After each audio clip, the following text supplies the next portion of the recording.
Magandang araw po, welcome po sa aking channel of 9TV. Patalasasan po, meron po ba kayong mga properties na napapabayaan or non-performing assets? Plan nyo ibenta, pero wala kayong oras pagbenta nito. Kung ito'y pagkakatiwala nyo po sa amin, tawag lang po kayo sa aking numero, usap po tayo, gawan ko po ng video for free. Yes, libre po, wala po kayong babayaran. Tutulungan pa namin kayong mabenta ang inyong property. Kami na po bala sa marketing, sa boosting or paid ads. Even sa tripping, hindi na po kayo mapapagod sa pag-entertain ng mga buyers. Kami na po bala sa lahat. Tawag lang po kayo.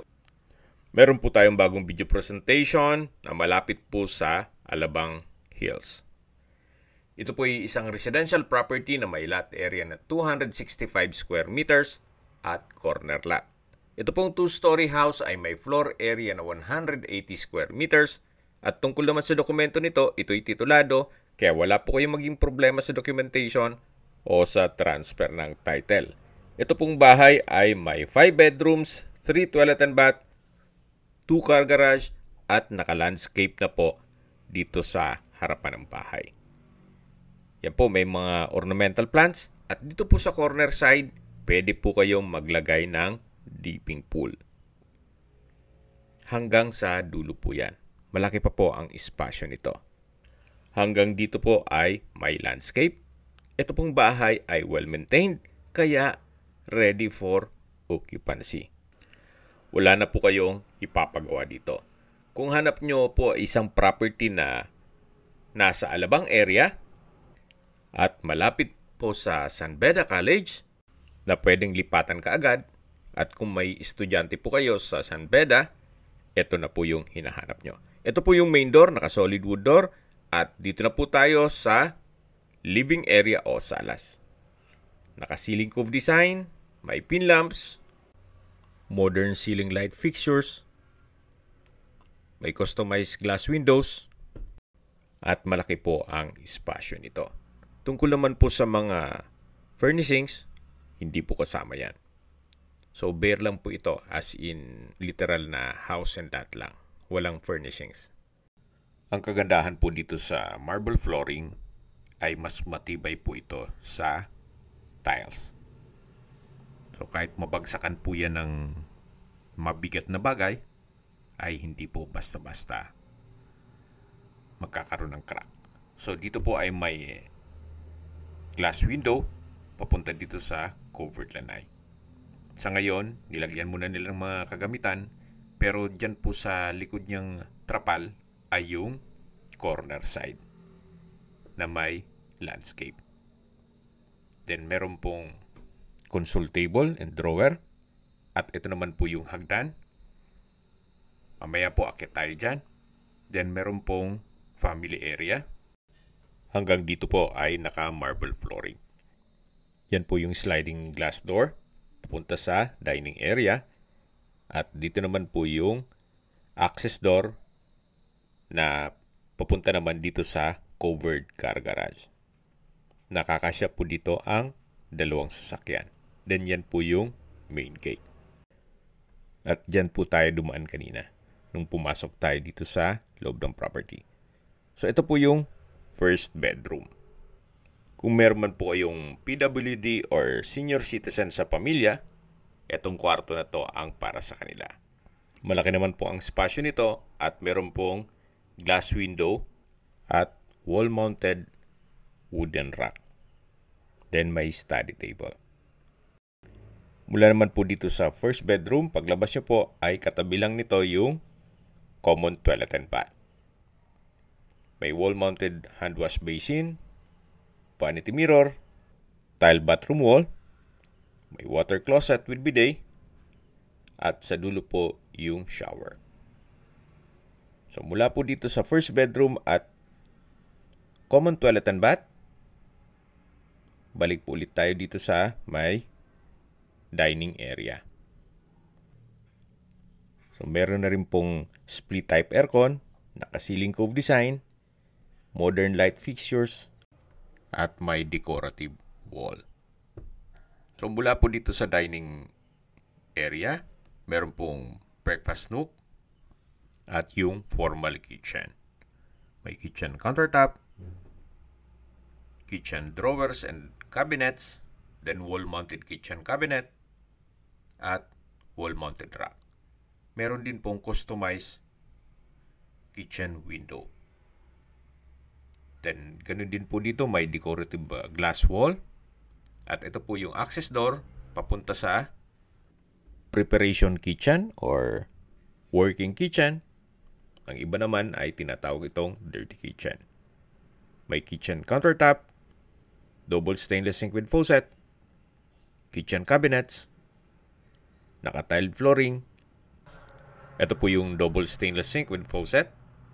Then meron pong space dito para sa gas range. Ito po yung access gate na papunta naman dito sa may garahe. Na kung saan pinakita ko na rin to sa inyo kanina. Okay, ito po ulit yung dirty kitchen o preparation kitchen o working kitchen. At meron pong another gate na papunta naman dito sa service area. Na sa ngayon, ginawa nilang stock room. Then meron pong maid's room. Yan po paikot lang naman yan hanggang dun sa may corner side. So balik po ulit tayo dito sa loob. Ito yung formal kitchen na may kitchen countertop at breakfast nook. At dito naman po yung dining area. Okay, akyat na po tayo dito sa stairs at para ma-check natin yung mga kwarto. Ito po yung naka-wooden staircase, wooden handrail, at railing. Samahan niyo po ako, akyat po tayo. Nandito na po tayo sa second floor. Ito po yung hallway. Yan po yung mga kwarto. At check po natin itong second bedroom. Sa spasyo, sakto lang. Hindi naman siya ganun kaliit at hindi naman ganun kalaki. Meron pong dalawang glass window at may wardrobe na from floor to ceiling po yan. Meron din pong drawer and dresser. At maayos naman po ang pintura ng ceiling at wall. So wala po kayong ipapagawa dito. Kahit po dun sa baba kanina, mapapansin nyo po na ito'y well-maintained at napakalinis po nitong property. So check po muna natin itong second bedroom na kung saan meron pong center lamp, pin lamp, split type aircon, customized glass windows, wooden design tiled flooring, may sariling toilet and bath, may bathroom countertop, tiled bathroom wall, water closet with bidet, vanity mirror, floating bathroom cabinet, then shower enclosure na may overhead shower at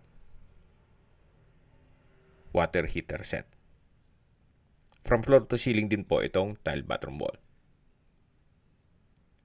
At dito naman po ay may baby's room na kung saan sa ngayon ay ginawa nilang walk-in closet.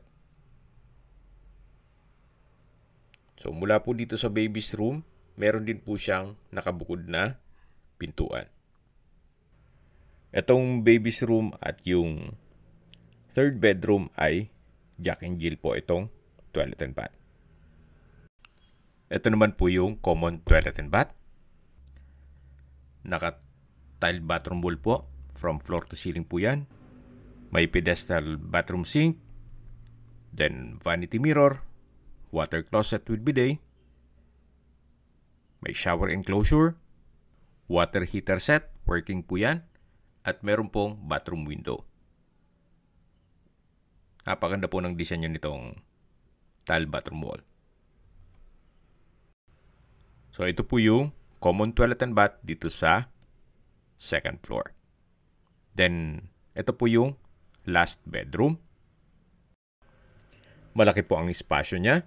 May center lamp, may pin lamp, Maayos ang pintura ng ceiling at wall. May wardrobe from floor to ceiling at may drawer and dresser. Wooden design din po itong tile flooring at may malaking glass window. So, yan po yung mga kwarto dito sa second floor at bababa na po tayo. Habang naglilibot po tayo at pinagmamasdan nyo po itong buong kabahayan, pag-usapan natin ang distance, location at travel time.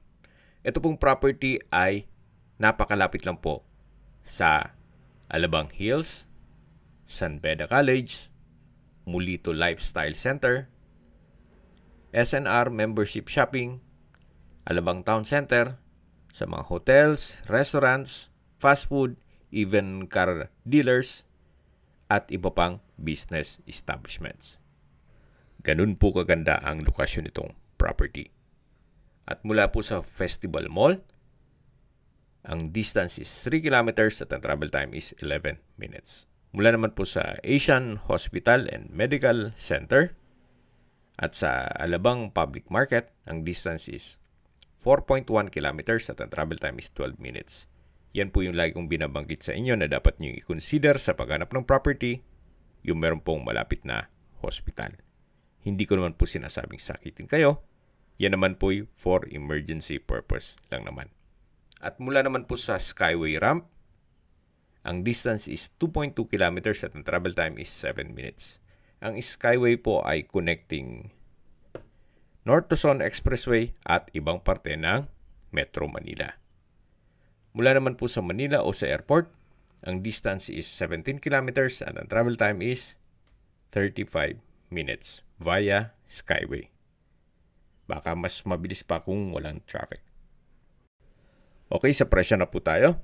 Binebenta po ito ni owner sa halagang 29.8 million pesos net. Ibig pong sabihin, si buyer po ang sasagot sa lahat ng taxes at expenses with regards to documentation. Kung may mga katanungan po kayo, tawag lang po kayo sa aking numero. At sa mga kababayan naman natin na sa ibang bansa, meron po akong Telegram. Sa mga iPhone user naman, may iMessage. Meron din pong Imo, Skype, Viber at WhatsApp. Same number lang po, 0917-316-3399. Sa mga nagtatanong naman po ng aming Facebook, meron po kaming Facebook page na Nov9TV at Facebook Real Video. Meron din pong TikTok at Instagram. May ibang YouTube channel po kami na The Nov9TV channel, Nov9TV Listings, at Nov9TV On The Spot. Real talk, real fast. Sana po naibigan nyo ang video presentation. Paki-like and subscribe na lang po sa aking channel para ma-update din po kayo sa aking future listings.